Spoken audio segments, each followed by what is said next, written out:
So Dante wakes up from having passed out at that flash of lightning. At the end of Canto 3, the last thing we saw from Dante was that he had reached the river Acheron and he was watching the damned souls being transported across it by Charon. Now he passes out and he wakes up in Canto 4 having crossed the river. We don't know how he got over there. And here in Canto 4, he comes to the edge of the abyss, the precipice of the outer rim of this descent.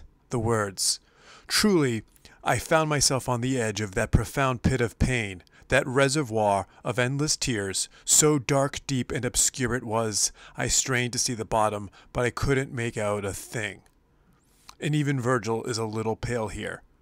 But they continue, Virgil telling him that it is pity that paints his face, not fear. Now, the first circle of hell is Limbo. And here in Limbo, no one has done anything wrong. Line 40, defective through no other fault, we're lost and only punished in living with hopeless desires. That's Virgil's explanation.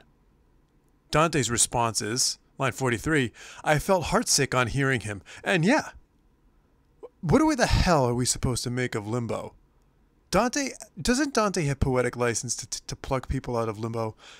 If he does think he has that license, he doesn't use it. So we do get these lines around 55. Not like, it's on 55. The soul of our very first father, he got out. His son Abel's, Noah's, Moses, the obedient lawgivers, the old Israelites. After Jesus died for our sins, the old Israelites were suddenly allowed into heaven. There's no indication that anyone else is ever going to get in. And I don't know what to make of that. He's stuck with the fact that Scripture says you must acknowledge Jesus Christ to get into heaven. Line 46, Lord and Master, please inform me. And then continuing to 49, have any here ever won salvation by their own worth or another's? He wants to know, what is the story, Virgil? Is the divine will so bent on proper form and ceremony and not on how you live your life? Is that the case? To ask the question shows he's wondering. So that means that throughout human history, up until the death of Jesus Christ, even if you believed in the correct God and lived a good life, the best you could do was limbo. It must have come as quite a shock, if we think within those parameters, must have come as quite a shock to Homer or to Virgil. You die in classical Rome or in ancient Greece, and you wake up in a Hebrew hell. Okay, moving on to this very special section of Limbo. These are the lines. And we came to a noble castle with 7 high walls round it, and a lovely stream as defense. This we crossed like hard earth. Then after entering 7 gates we reach a fresh green meadow. Here people have slow, grave eyes. With faces of great authority, they speak sweetly, discreetly. Now we drew apart to one side, to a high luminous open space where everyone could be seen, and up there on that emerald, magnificent spirits were shown me, an exhibition I exult in still. So what this is, which we can see from emerald, green, is that he has carved out an Elysian corner of Limbo for his pagan heroes of old. And here he is going to see people like Hector, Aeneas, Electra, Camilla, Penthesilea, Latinus. Now, first Brutus is here with Caesar. Looking back on these lines, there's language of privilege. And I talked about this in the Milton videos. The concept of privilege. The lovely stream acting as defense. 7 high walls in an expansive circuit around this Elysian center. 7 high walls, but he's privileged to cross. The lovely stream that was meant as defense, Dante crosses like hard earth. His entrance is allowed. Then they cross through 7 gates to reach the green meadow. Here's what I think about this number 7. In the Aeneid, Aeneas's fleet is reduced to 7 ships after sailing for 7 years in Book 1 of the Aeneid before they land in Carthage. So what I think the number 7 represented for Dante was the purified remnant of a purification process. So now, on to Canto 5. We've already gone through the gate of hell, but now we're going to get to the front desk, I guess you could say. It is King Minos, who is the concierge of the Hopeless Hotel. That is the translation. I use the Steve Ellis translation, by the way. Here are the lines. There is Minos, horrible, snarling. He examines sins at the entrance, damns with his tail in a twist. What I mean is, when evil souls get to him, everything's confessed, and that supervisor of sinfulness sees what part of hell is needed. So this is where you get your sentence. You notice how he loves the compartmentalization of hell. We got to see the outside of hell, then we go through a gate, then we see people who can't even get into hell, then we see Limbo, which is kind of hell, but not really, and now we get to Minos. Now we get this new sentencer. It's easy to lose your sense of direction in Dante's hell. You walk through the gate, then you come to the river Acheron, where you see Sharon. Now you find out some of you aren't even allowed into hell. Walking through the gate of hell has no bearing on whether or not you're actually going to be admitted into hell. So that means that the gate is really just an impolite signpost. Hell ahead. You got another thing coming if you think you're getting in just because you walked under that thing. Then you cross the river and you get dropped off on the other side. What the hell does that look like? Does the boatsman give you directions? Take a left at the noble castle and then go straight till you hear the screams?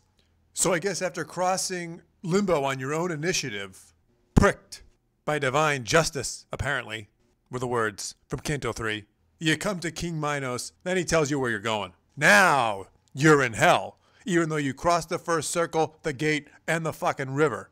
The other thing that we're now seeing for the first time is that some people in hell are here in hell's service. They're employees. King Minos was a person who lived out his life on earth, and here he is in hell, but he's at least got a job to do. Okay, so once you get your sentence, now you go to one of the other circles. And so they're going to descend into the second circle. This is the circle of lust. Line 28. It's a place where light is silent, but it bawls like a stormy sea when it's hit by opposite winds. The gale of hell that never stops, it sweeps the ghosts in its force and spins and flings them along. When they come to the rock ruin, then it screams, howls, and tears. Here they curse the divine power. And I was told about this torture, that it was the hell of carnal sins when reason gives way to desire. I like this. Just like starlings in winter go grouped into big broad flocks, so this blast herds the bad spirits.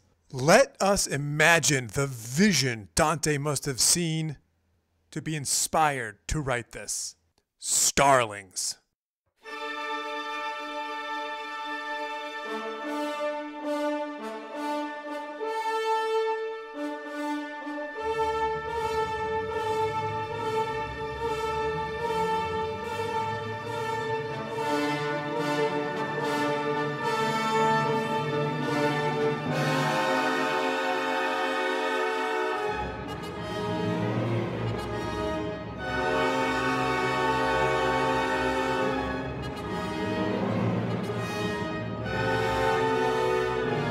So he compares them to starlings, and then he also compares these spirits to another type of bird. He compares them to cranes, like cranes coming across the sky.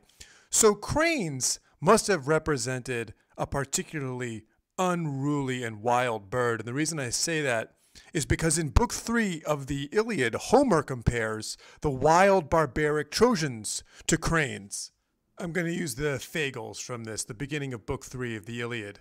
Now with the squadrons marshaled, captains leading each, the Trojans came with cries and the din of war like wildfowl when the long hoarse cries of cranes sweep on against the sky. What's cool about that is we're pretty sure Dante could not have read Homer. So they were simply both independently inspired by the behavior of cranes. For some reason, it's Semiramis who is getting the worst of it. Here are the lines. Dante asks Virgil, "Who's this lot? The black air thrashes so hard." "The first one you want news of," he says. "She was empress of many lands. She was so addicted to lustfulness that anything went under her laws to annul any charge she incurred. she's Semiramis, and books say she wed Ninus and ruled after him, holding the land. That's the Sultans. This ancient queen of Babylon is receiving the worst thrashing out of all the voluptuaries in the hell of the hookers. This Semiramis has inspired people like Voltaire, Rossini, and Meyerbeer, and also Camoens. Stanza 53, Canto 7 of the Lusiads. They get to Calcutta, and as they look at the artwork there that depicts their history and their gods, the faces and colors as discordant as if the devil had devised them, the carvings were repulsive. Right? That's Camoens. That's earlier. That's in stanza 47. On to stanza 53, we get to Semiramis. Further along, drinking the river dry was a great host of Assyrians, subject to Semiramis, a queen as lovely as she was lewd, for there at her burning flank was carved the great rutting stallion, whose place her son had afterwards to dispute, so criminal her passion, so dissolute. She made her horse beneficiary in her will. The implication here, and it's more obvious in the Portuguese, that she fucked this horse. The great rutting stallion. I love Camoens. I love how Dante describes her stone-faced. But Camoens, even though he calls all the carvings repulsive, when he gets to her, well, she's one good-looking horse fucker is what he says. As beautiful as she was inconstant. It doesn't sound quite so gruff and barbarous in the Portuguese. All right, so now let's focus on the two people that he actually interacts with. There's this couple, Francesca de Rimini and her lover, Paolo Malatesta. Bad head is what that means. What's interesting is that these are distinguished from the thrashing of the riggish Semiramis. Dante speaks to Virgil. I'd appreciate it if I spoke to those two together, who seem so weightless on the wind. And then as this couple approaches them, he analogizes, just like doves summoned by desire, gliding towards their happy nest. Now, I think it's interesting that they're compared to doves, when everybody else has been compared to starlings and cranes. Language of distinction, isn't it? And that they're light. They're lighter than the others. And Dante weeps for these two. And when Francesca approaches and speaks to him, she explains that actually to be joined with her lover is a consolation, even in hell. I think we're allowed to interpret it that way. Love insists, the loved loves back, and pleased me with him so much that it's still with me. As you see, love brought us both to one death. Now, there's no way Dante would write that and think this sucks, right? He doesn't put that in front of us for us to condemn it. So this is the romance. There's romance in their hellish fate. We have to take that from Dante. The romantic rarely leaves him. After I'd heard those hounded souls, says Dante, I looked at the ground so long the poet asked me, what's wrong? He reflects upon this. I said in reply, oh dear, how many sweet thoughts or hopes led these to that awful moment. Sweet thoughts, hopes, not inordinate evil designs. So Dante asks them the story of how their tryst came to happen, and the story evokes the erotic power of literature. In this case, the story of Lancelot and Guinevere. We read of that adorable smile, says Francesca, and how the great lover kisses it. This man who will always be by me, he kissed my mouth all quivering. So Dante says yet again, she reminds, he'll always be with me. And I think we're allowed to ask ourselves, was it all worth it? They are the least tormented souls in the least tormented section of hell, right? If we're not even counting Limbo, and they get to spend all eternity together. We're allowed to ask if it's worth it. I told you in the last video that Dante's kind of a wimp.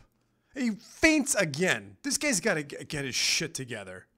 While one of the ghosts told us this, the other wept. I felt so awful, I fainted as if I'd actually died, and down I went like a dead body.